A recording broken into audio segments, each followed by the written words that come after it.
Hi, welcome. In this video, I just want to provide an update for Tiny. Again, Tiny's doing service dog training with me, and we're just entering now phase 4. And I'm actually meeting Tiny's owner here at, you can see here, Home Depot, okay, for some real world training here to line this up. And so when Tiny's owner gets here, how I do the training, I have other videos on showing this. I'm not going to be able to show this today.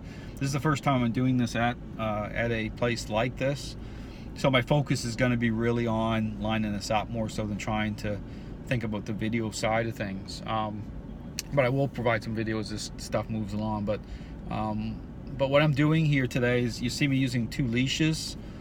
So I'm working, actually working on the method, and as Tiny's owner is going to have Tiny on the leash right beside him, I'm going to be kind of walking behind or fading out that way to a level where it's lining up. So I'm just really paying close attention to how much Tiny's investing. Okay, this issue about control, and so I'm asserting influence at certain times in a proactive way to advocate, okay, to make sure that that Tiny is well within a really good follower state.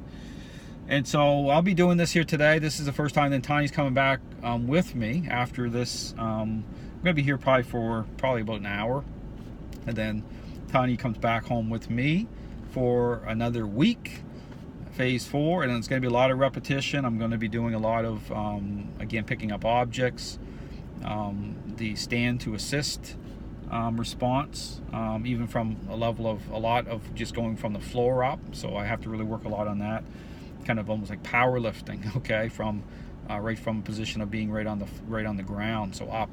That's something I need to work on with her. And but everything's going well. I was out at Tiny's home the other day and working on even starting to incorporate Tiny now around the other dogs. Okay, so they have more than one dog, and so the issue is at first structure, focusing on Tiny is more on in terms of one-on-one, individualized, to get Tiny to see the owners differently. So a lot of really defined structure.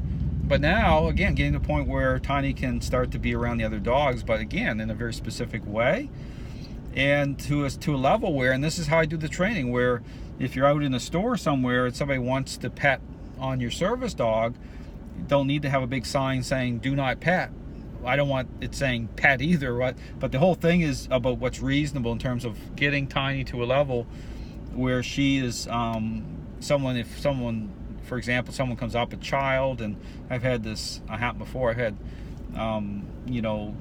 kids come up with autism, and I mean, you really, I mean, your heart goes out. You really want people to be able to connect at times with your dog, and through how I do it, saying sure, absolutely, you can pet on Tiny. That's what you want. You want to be able to interact that way. People have a connection. They want to connect. They want, it makes them feel good. They get something out of it that way, and not in a selfish way either. There's moments where it's nice to be able to do that. So my focus is on that. So getting to that level. So I think I see Tiny's owner right now. So I'll be posting more videos as things move along. Thanks for watching.